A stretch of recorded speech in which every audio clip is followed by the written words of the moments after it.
Okay, ચાલો તો 12 સાયન્સના વિદ્યાર્થી મિત્રો, આજે આપણે 13મું પ્રકરણ યાની કે સંભાવનાનો અભ્યાસ શરૂ કરવા જઈ રહ્યા છીએ. મેં તમને અગાઉથી કીધું હતું એ પ્રમાણે 11માનું સંભાવના કદાચ તમે વાંચી લીધું હશે. 11મામાં આવતું હતું એ માત્ર સાદી સંભાવના હતી. એમાં અને આ પ્રકરણ શરતી સંભાવના બેમાં શું ફરક છે આપણે સમજીએ. 2 મિનિટ વહીને રાખો. તો તમને એવો પ્રશ્ન પૂછવામાં આવે કે બ્રિસ્બેનમાં રમાનારી ટેસ્ટ મેચમાં ભારતની જીતવાની સંભાવના કેટલી, એવું પૂછવામાં આવે. માનો કે ઘટના ઈ છે, ભારત જીતે તે ઘટના. હવે તમને એવું પૂછ્યું કે ભારતની જીતવાની સંભાવના, એની સંભાવનાને પીઈ કહેવાય. 11મા ધોરણમાં આપણે શીખેલા છીએ. તો તમે શું કરશો, એ સંભાવના પ્રમાણે ભારતે મેદાન ઉપર રમેલી કુલ મેચો શોધી કાઢશો. માનો કે ભારત, આપણે પ્રોપર એક મેદાનની જ વાત કરીએ છીએ, બ્રિસ્બેનનું મેદાન ઓસ્ટ્રેલિયામાં. તો માનો કે ભારતે એ મેદાન ઉપર કુલ 70 મેચો રમેલી છે. એમાંથી માનો કે ભારત 21 મેચો જીતેલું છે. તો કોઈ પણ ટેસ્ટ મેચ જીતવાની સંભાવના 21/70 થઈ. બરાબર, આપણે આ સાદી સંભાવના જે 11મા ધોરણમાં તમે શીખ્યા હતા. હવે શરતી સંભાવનામાં શું છે? તો શરતી સંભાવનામાં આ ઘટનાની સંભાવના પૂછ્યા પહેલા એક માહિતી આપી દેવામાં આવે. એક ઘટના બની ગઈ છે એવું કહેવામાં આવે. તો આની સંભાવના પૂછ્યા પહેલા તમને એવું કહી દેવામાં આવે કે એક ઘટના બની ગઈ છે, જેને એફ નામ આપું છું, કે ઓસ્ટ્રેલિયાના 2 દાવ પૂરા થઈ ગયા છે, આપણો એક છેલ્લો દાવ બાકી છે અને આપણે માત્ર 60 જ રન કરવાના છે અને 1 દિવસ બાકી છે, આવું તમને કહી દેવામાં આવે. તો ભારત જીતે એની સંભાવના. તો એ સંભાવના આના કરતાં વધી જવાની. ખ્યાલ આવે છે હું કહું છું?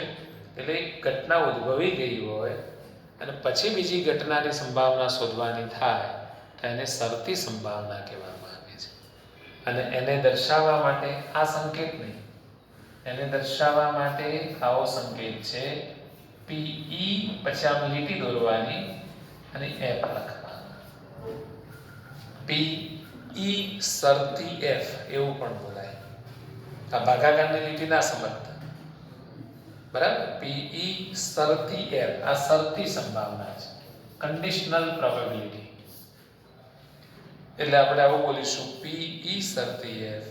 તો આ સંભાવના શોધવી હોય તો એના માટે એક આવું સૂત્ર છે, પી ઓફ ઈ છેદ એફ અપોન પીએફ. તો આ સૂત્રથી આપણે શરતી સંભાવના શોધવાના છીએ. હવે એ શરતી સંભાવનામાં આ એક વસ્તુ જરૂરી છે કે એફ ઘટના બનેલી હોવી જોઈએ. બરાબર? એટલે અહીંયા પાછળ લખવું પડે P of F not equal to 0. જો પીએફ બરાબર 0 હોય તો એ ઘટના ઉદ્ભવી નથી એવો અર્થ. અને પીએફ 0 હોય તો એ છેદમાં 0 થાય. હવે થઈ જાય એ પણ તમે સમજી શકો. તો જો એફ ઘટના ઉદ્ભવી હોય તો એની સંભાવના શોધવામાં આવે તેને શરતી સંભાવના કહે છે. હમણાં આપણે શબ્દશઃ વ્યાખ્યા પુસ્તકમાં જોઈએ છીએ, પણ એક બીજું ઉદાહરણ પણ તમને હું આપી દઉં. બીજું એક ઉદાહરણ બનાવીએ. માનો કે એક સમતોલ પાસો ઉછાળવામાં આવે છે. સમતોલ પાસો ઉછાળવાનો પ્રયોગ એ યાદચ્છિક પ્રયોગ કહેવાય. સમતોલ પાસો ઉછાળવામાં આવે છે એટલે એનો નિદર્શાવકાશ થાય 1 2 3 4 5 6. નિદર્શાવકાશને વ્યાખ્યાત કરીએ તો શક્ય તમામ પરિણામોના ગણને નિદર્શાવકાશ કહે છે. તો એક પાસાને ઉછાળીએ છીએ તો નિદર્શાવકાશ 1 2 3 4 5 6 થયો. હવે હું એવું પૂછું કે E બરાબર પાસા પર 2 આવે તેની સંભાવના શોધો. 2 આવે તે ઘટના અને પછી સંભાવના માટે P of E લખીશું. તો 2 આવે તેની સંભાવના જો આપણે સાદી રીતે શોધીએ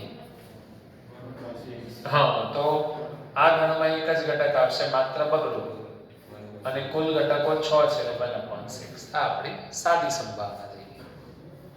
પણ આ ઘટનાની પહેલા તમને એવું કહી દેવામાં આવે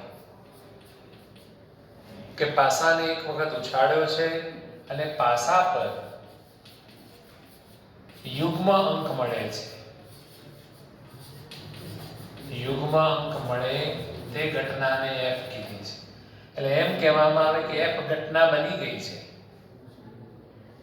મતલબ કે માનો જો 12 પાસાને આમ જઈને ઉછાળી આવો, આમ જોઈને કહું, તમને ના બતાવું કે ભાઈ પાસા પર યુગ્મ સંખ્યા આવી છે, તો 2 આવવાની સંભાવના કેટલી? તો એ જે થયું એ શરતી સંભાવના થઈ. બરાબર? તો કહું તમને આ ઘટના બની ગઈ છે તો એની સંભાવના શોધો. તો એ શરતી સંભાવના થઈ. એ સૂત્રથી ગણવી હોય તો આવું સૂત્ર મુકાય, P of E છેદ F upon એટલે માનો કે E છેદ F શોધવું હોય તો આના ઘટકો લખવા પડે, 2 4 6, આમાં 2, તો એ 2 નો છેદ ગણ કરશો એટલે 2 આવશે. તો P of 2 એટલે 1/6, P of F 3/6, એટલે તમારો જવાબ આવી જાય 1/9. તો આમ એક ઘટના બની ગઈ હોય એના પછી બીજી ઘટનાની સંભાવના શોધવી હોય તો આ જે સૂત્ર મૂકીએ છે એને શરતી સંભાવના કહેવામાં આવે છે. બરાબર? એક ઘટના બની ગયા પછી બીજી ઘટનાની સંભાવના શોધીએ એને શું કહેવાય? શરતી સંભાવના. આવું આપણા વ્યવહારના દાખલાઓમાં તમે વ્યવહારની ઘટનાઓમાં સમજી શકો. કોઈ એક વિદ્યાર્થીની IIT-માં જવાની સંભાવના પૂછી હોય તો આપણે શું કરીએ?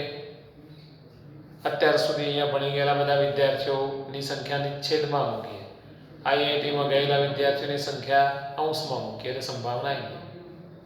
પણ એવું કહેવામાં આવે કે ભાઈ એક વિદ્યાર્થી છે એ ખૂબ હોશિયાર છે, JEE-માં 99% લાવ્યો છે, JEE એડવાન્સ પણ એને આપી દીધી અને ખૂબ સારો સ્કોર થાય એવી આશા છે. આવી માહિતી આપી દઈએ અને પછી એમ કે ભાઈ એની IIT-માં જવાની સંભાવના તો ઘણી બધી વધી જાય. ટૂંકમાં આ રીતે એક ઘટના પરથી બીજી ઘટનાની સંભાવના શોધીએ છીએ અને શું કહેવાય? શરતી સંભાવના. ચાલો હવે જો પુસ્તકમાં આપણે નજર કરીએ. ચલો તમારી આજુબાજુમાં પુસ્તક હોય અથવા તમારા પુસ્તકમાં જુઓ, પાન નંબર 452 ઉપર.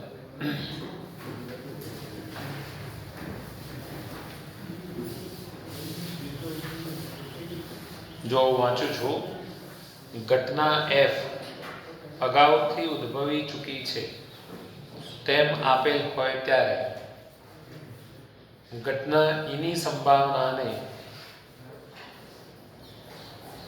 એની શરતી સંભાવના કહે છે અને તેને PE શરતી F વડે દર્શાવાય છે.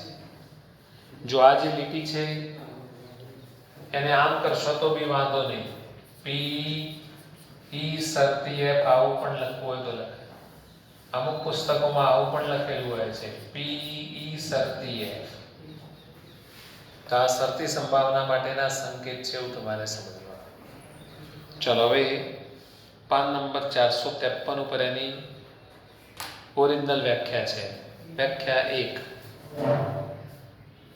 જો બે ઘટનાઓ E અને F યાદચ્છિક પ્રયોગના એક જ નિદર્શાવકાશ સાથે સંગત હોય તો આપેલ હોય કે ઘટના F ઉદ્ભવી ચૂકી છે તે ઘટના એફની શરતે ઘટના ઈની શરતી સંભાવના જેનો સંકેત પીઈ શરતી એફ છે. પીઈ શરતી એફ બરાબર પીઈ છેદ એફ અપોન પીએફ, જ્યાં પીએફ નોટ ઇક્વલ ટુ 0 દ્વારા આપવામાં આવે છે. બરાબર, એટલે આ રીતે તમારે આજે આ સૂત્ર યાદ રાખવાનું છે. હવે આ સૂત્રથી કેવા પ્રકારના દાખલાઓ ગણી શકીએ છીએ એ જોવા માટે ઉદાહરણ નંબર 1 જોઈએ. ચલો, પાન નંબર 454.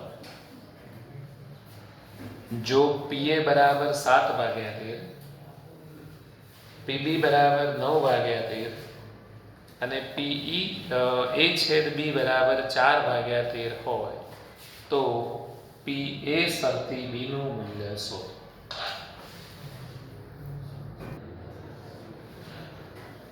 ચાલો, તો ઉદાહરણ 1 માં આપણને આવું આપેલું છે. શું શોધવાનું કીધું છે? પી એ શરતી બી. એ અને બી છે.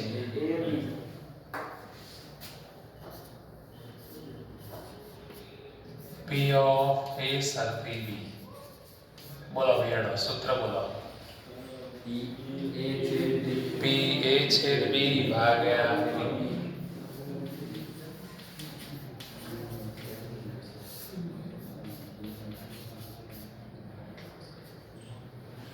ચાલો, કિંમતો મૂકી દઈએ. 4/13 છેદમાં 9/13. ચાલો, 13 થી ઉડી ગયું 4/9. ચાલો, વધારાનું આવું શોધવાનું હું પૂછું તો પી ઓફ બી શરતી એ પૂછું તો બોલો. સૂત્ર બોલો. પી ઓફ બી છે એ અપોન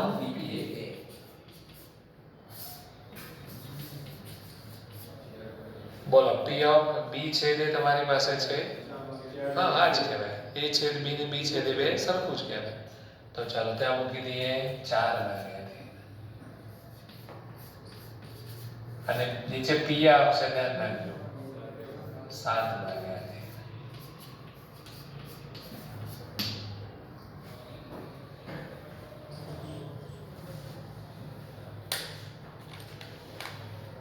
જો હજુ વધારાનું બીજું કંઈક પૂછું તમને.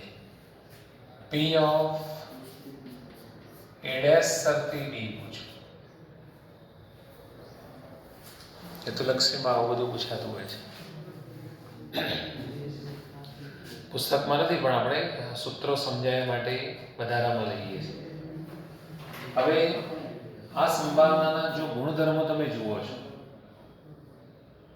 તો જે 11મા ધોરણની સંભાવનાના ગુણધર્મો હતા એ જ બધા આમાં છે. માનો કે પી એ ડેશ માટે તો આવો ગુણધર્મ હતો. 1 - પી આવો. પણ અહીંયા શરતી સંભાવના છે, તેમાં કશું નવું નથી. દરેકના નીચે આમ લીટી દોરીને બી લખી દેવાનું. તો આનું સૂત્ર થઈ. બરાબર, તો અહીંયા આપણે લખવું હોય તો શું લખાય? 1 - પી ઓફ એ શરતી. અને પછી આ શોધેલું છે એ શરતી બી લખી દેવાનું. 1 - 4/9. 1 - 4/9. જવાબ આવી જાય 5.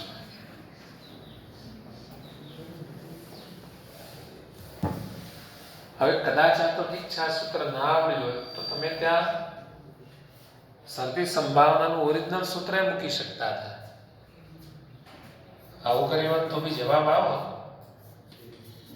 બરોબર. બોલો. પી ઓફ એ ડેશ છેદ બી ભાગ્યા પીબી. આમ કરીને જઈએ તોય ચાલે, પણ પાછું આનું સૂત્ર યાદ કરવું પડે. છે આનું યાદ? બોલો. 11મા ધોરણમાં હતું. આનું સૂત્ર આવડતું હોય બોલો. પી ઓફ એ ડેશ છેદ બી તો મેં એવું કીધેલું જેનો ડેશ ના હોય એમાંથી બાદ કરવાનો. કોનો ડેશ નથી? બીનો નથી. તો આવું પણ સૂત્ર મુકાય. P of B minus PA છેદ B આમ કરવાનું upon P. અને આમાં કિંમતો મૂકો તો પણ આ જ જવાબ આવે. કયું? પેલા નીચે ના લઈ જાય. હા તો લઈ જાઓ, દરેકના નીચે લઈ જઈને આવું કરો તો ચાલે. એમાં શું વાંધો છે? લો આવું કરશો તો વાંધો નહીં. પછી કિંમતો અને આમ તો જોવા જાવ તો શું થયું? P of A સાથે B થયું એટલે પાછળ સૂત્રની સાબિતી થઈ ગઈ. બસ આ સૂત્રની સાબિતી થઈ ગઈ. હવે કિંમતો મૂકો તો ચાલે. એટલે આપણો વિષય એવો છે કે જવાબ સુધી પહોંચવામાં એક જ રસ્તો ના હોય, ઘણા બધા રસ્તે જવાબ સુધી આપણે પહોંચી શકીએ છીએ.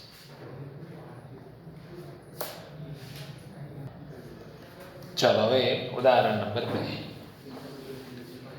એક કુટુંબમાં 2 બાળકો છે. ઓછામાં ઓછો એક બાળક છોકરો છે તેમ આપેલ હોય તો બંને બાળકો છોકરા હોવાની સંભાવના કેટલી? જો અહીંયા નિદર્શાવકાશ આપણે જાતે લખવાનું છે, ઘટનાઓ પણ આપણે જાતે ધારવાની છે, બધું આપણા ઉપર છોડેલું છે. બરાબર. એને ખાલી એવું કીધું એક કુટુંબમાં 2 બાળકો છે અને એવું કીધું કે ઓછામાં ઓછું એક બાળક છોકરો છે તેમ આપેલ હોય તો બંને બાળકો છોકરા હોવાની સંભાવના કેટલી? જુઓ આપણે પહેલો નિદર્શાવકાશ લખીએ.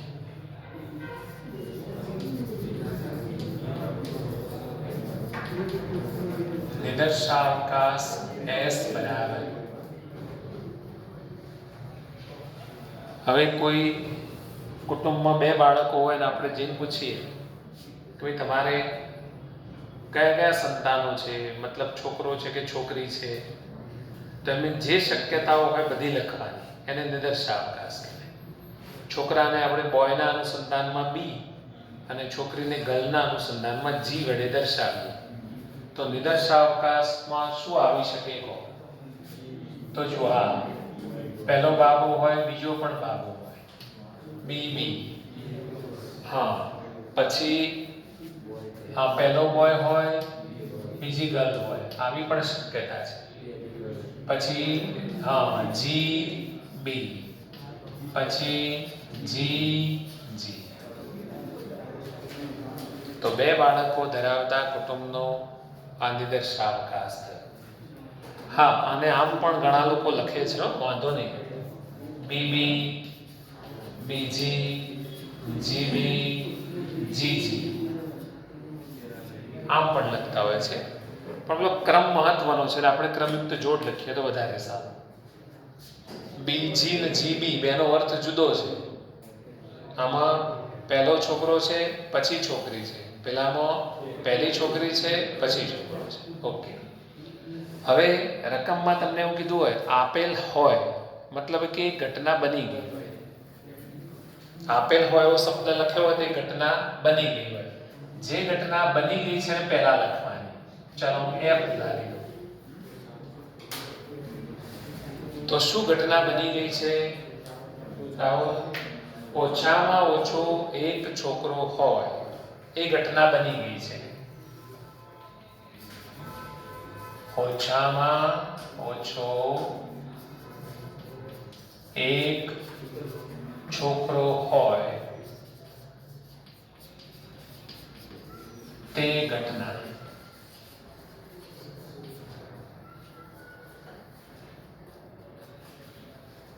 ચાલો તો આમાં કયા કયા ઘટકો આવશે સર? ઓછામાં ઓછો એક છોકરો હોય, BB, BG, GB.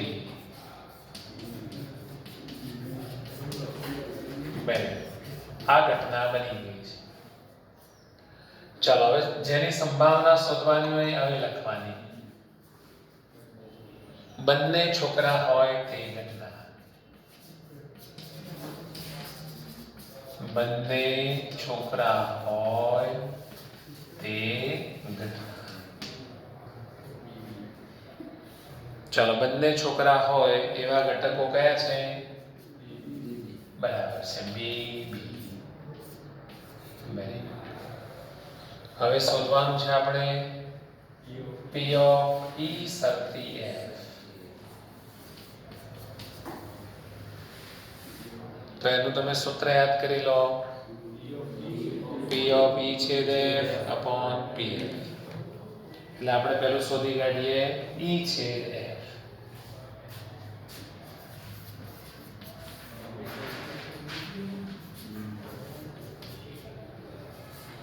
છેદ ગણ એટલે બંનેમાં આવતા હોય એવા ઘટકોનો ગણ. બોલો, મૂલ્ય કયા કયા ઘટકો આવશે? બી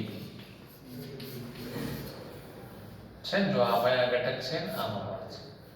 હવે પી ઓફ ઈ શરતી એફ બરાબર પી ઓફ ઈ છેદ એફ અપોન પી એફ.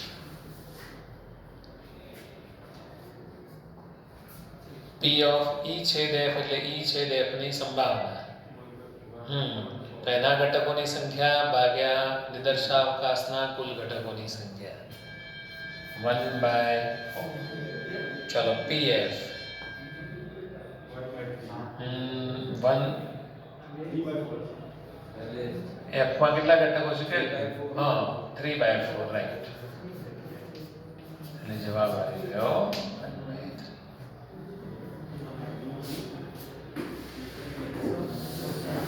હવે એક મિનિટ, ના ખ્યાલ આવે તો પૂછજો, વાંધો નહીં. જો તમારે આ સૂત્ર ના મૂકવું હોય તો હું તમને બીજી પણ એક રીત શીખવાડું. અત્યારથી શીખવાડું એટલે આગળ જતા તમે ઉપયોગ કરો તો પાકી રીત થઈ જાય. શરતી સંભાવના શોધવા માટે જો આપણે એક વખત નિદર્શાવકાશ લખ્યો, એસ લખ્યો, એસ ઉપરથી તમે ઘટના એફ બનાવી, પછી એસ ઉપરથી જ ઘટના ઈ બનાવી. આ ઘટના ઈ શાના પરથી બનાવી હતી? આ રહી એસ ઉપરથી જ બનાવી હતી. અને પછી શરતી સંભાવના શોધવા ગયા એટલે તમારે આ સૂત્ર મૂકવું પડે, પી ઈ છેદ એફ અપોન પી એફ મૂકવું પડે. આ સર્વસામાન્ય વસ્તુ છે, પણ આના સિવાય પણ એક મસ્ત ટૂંકી રીત છે. જો તમે એસ ઉપરથી એફ બનાવો અને એફ ઉપરથી જી બનાવો, એફ માંથી જી ની રચના કરવાની, તો પછી આ સૂત્ર નહીં મૂકવું પડે. તો એ વખતે પી ઓફ ઈ શરતી એફ બરાબર આવે છે આટલા સુધી? કપાય છે ને, તો હું કરી દઉં. જો એસ ઉપરથી એફ બનાવીએ, એફ ઉપરથી ઈ બનાવીએ, તો આ શોધવા માટે પછી આ સૂત્ર નહીં મૂકવાનું. તો શું મૂકવાનું? તો ઈના ઘટકોની સંખ્યા ભાગ્યા એફના ઘટકોની સંખ્યા. ઈના ઘટકોની સંખ્યા એના જેવું સારી સંભાવના છે ભાગ્યા એફના ઘટકોની સંખ્યા.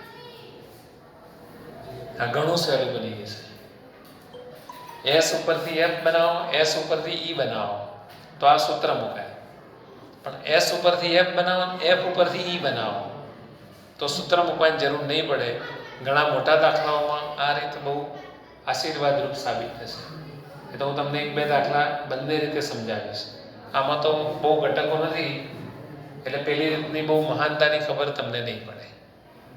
બરાબર, હમણાં દાખલો આવશે એટલે હું સમજાવીશ. હવે ઉદાહરણ નંબર 3 આવે છે. ચાલો, ઉદાહરણ નંબર 3, પાન નંબર 454. રકમ પુસ્તકમાં બધા જુઓ. એક ખોખામાં 1 થી 10 સંખ્યાઓવાળા કાર્ડ રાખ્યા છે. તેમને સંપૂર્ણપણે મિશ્ર કરી દીધા છે અને એક પછી એક કાર્ડ યાદચ્છિક રીતે પસંદ કરવામાં આવ્યું છે. જો પસંદ કરેલ કાર્ડ પર 3 કરતાં મોટી સંખ્યા છે તે જાણતા હોઈએ તો તે યુગ્મ સંખ્યા હોય તેની સંભાવના કેટલી? જાણતા હોઈએ, આપેલ હોય, મતલબ કે ઘટના બની ગઈ છે એવું તમારે લેવાનું. હવે પ્રયોગ કેવો છે સમજો બરાબર. એક ખોખું છે, એમાં 10 સમાન કાર્ડ છે. એક કાર્ડ ઉપર 1 લખ્યું છે, બીજા પર 2 લખ્યું છે, એમ કરતાં કરતાં છેલ્લા પર 10 લખ્યું છે. અને બધા કાર્ડ આમ મિશ્ર કરી દીધા, ભેગા કરી દીધા. હવે યાદચ્છિક રીતે એમાંથી એક કાર્ડ પસંદ કરીએ તો કયું કાર્ડ પસંદ થાય એ તમારો નિદર્શાવકાશ. શક્ય તમામ પરિણામોનો ગણ એ તમારો નિદર્શાવકાશ. તો બોલો, આવું કરીએ તો કયું કાર્ડ પસંદ થાય? 1 નંબરનું એ થાય, બને? 2 નંબરનું એ થાય, 3 નંબરનું એ થાય. એટલે નિદર્શાવકાશમાં 1 થી 10 આવશે. યાદચ્છિક પ્રયોગના શક્ય તમામ પરિણામોના ગણને નિદર્શાવકાશ કહે છે. ચાલો હવે જે ઘટના બની ગઈ છે એને F ધારું છું. ઘટના F. તો શું બની ગયું છે જુઓ. હા, યુગ્મ સંખ્યા નહીં. બની ગયું છે એનો મતલબ શું?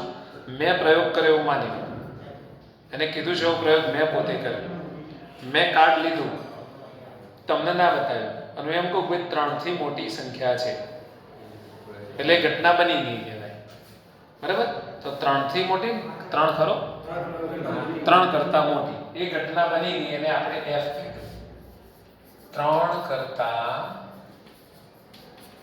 મોટી સંખ્યા હોય અથવા છે, આ ઘટનાને આપણે F કીધું. એનો મતલબ આ ઘટનામાં કયા કયા ઘટકો આવશે? 4, 5, 6, 7, 8, 9. હવે જેની સંભાવના શોધવાની છે એ ઘટના.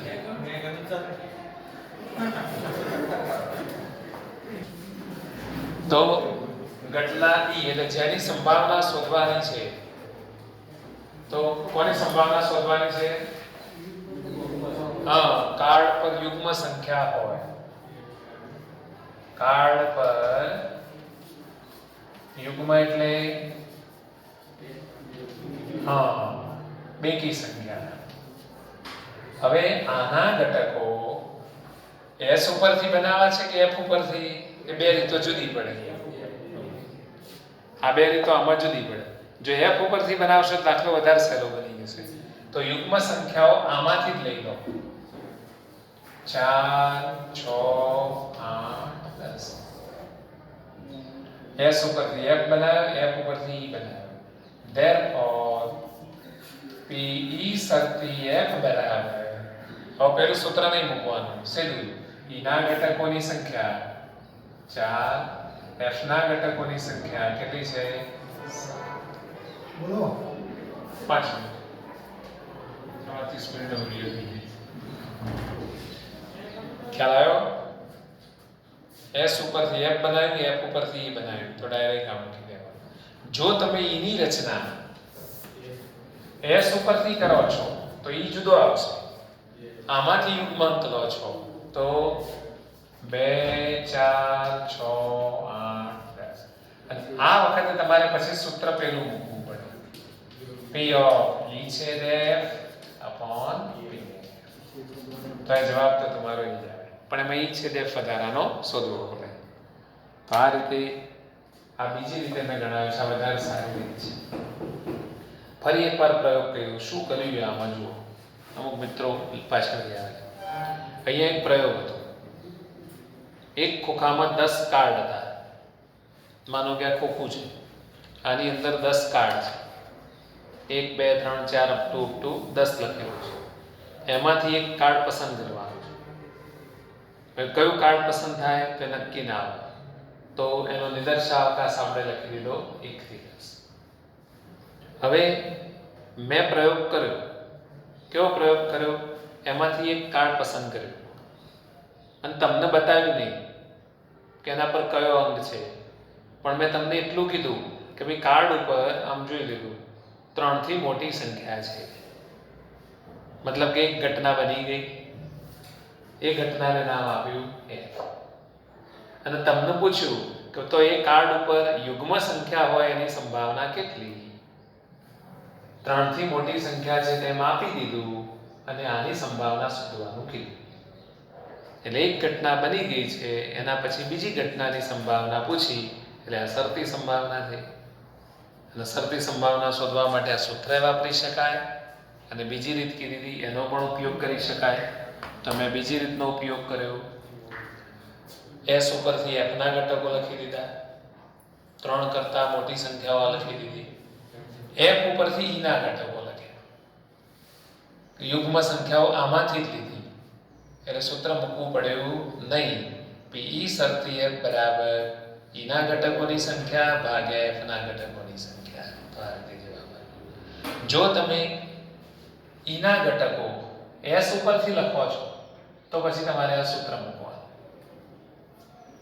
ઓકે, ચાલો આ રીતે આપણે શરતી સંભાવનામાં કામ કરવાનું છે. આજનું લેક્ચર આપણે રહેવા દઈએ છીએ. Have a nice day. Wish you all the best. Enjoy mathematics.